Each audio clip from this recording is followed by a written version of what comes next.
اس کی کیا وجہ؟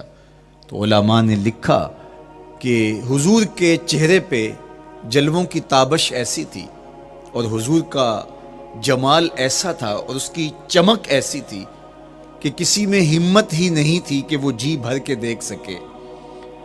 تو بعد میں ایک دوسرے سے پوچھتے تھے، بتاؤ تم نے دیکھا تو حضور کیسے تھے؟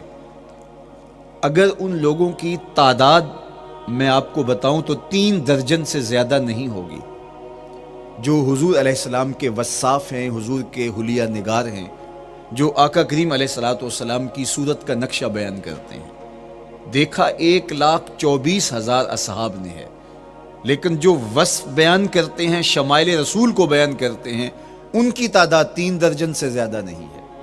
اور یہ بھی وہ لوگ ہیں جنہوں نے حضور کو بچپن میں دیکھا، جنہوں نے حضور کو سوئے ہوئے دیکھا، حضور کو بہت قریب سے دیکھا۔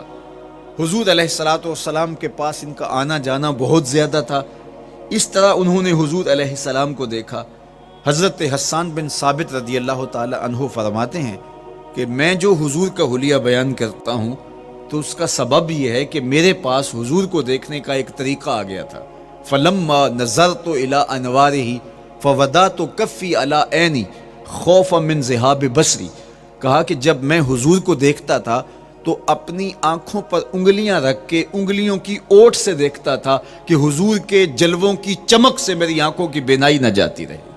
یہ کون کہہ رہے ہیں؟ حضرت حسان بن ثابت رضی اللہ تعالیٰ عنہ۔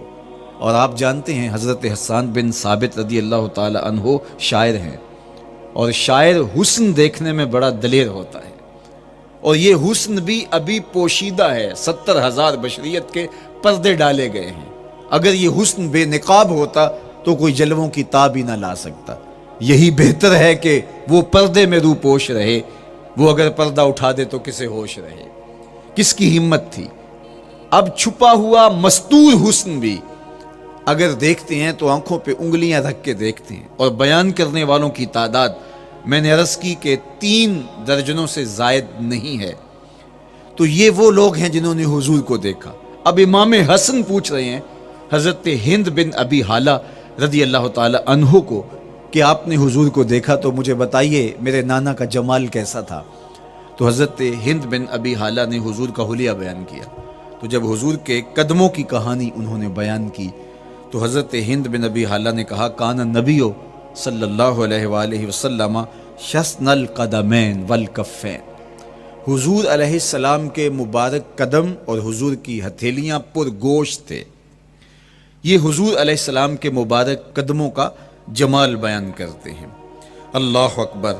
اور حضور علیہ السلام کے قدموں کے بارے میں امام ترمذی جو شمائل میں حدیث لائے ہیں اس میں انہوں نے یہ بھی بیان کیا کان رسول اللہ صلی اللہ علیہ وسلم مسیح القدمین، حضور علیہ السلام کے مبارک قدم ملائم تھے، خوبصورت تھے، کھردرے نہیں تھے، کوئی پھٹن نہیں تھی۔ عمومی طور پہ قدم پھٹ جاتے ہیں اور ایڑیاں بہت سارے لوگوں کی پھٹ جاتی ہیں تو وہ خوبصورتی باقی نہیں رہتی۔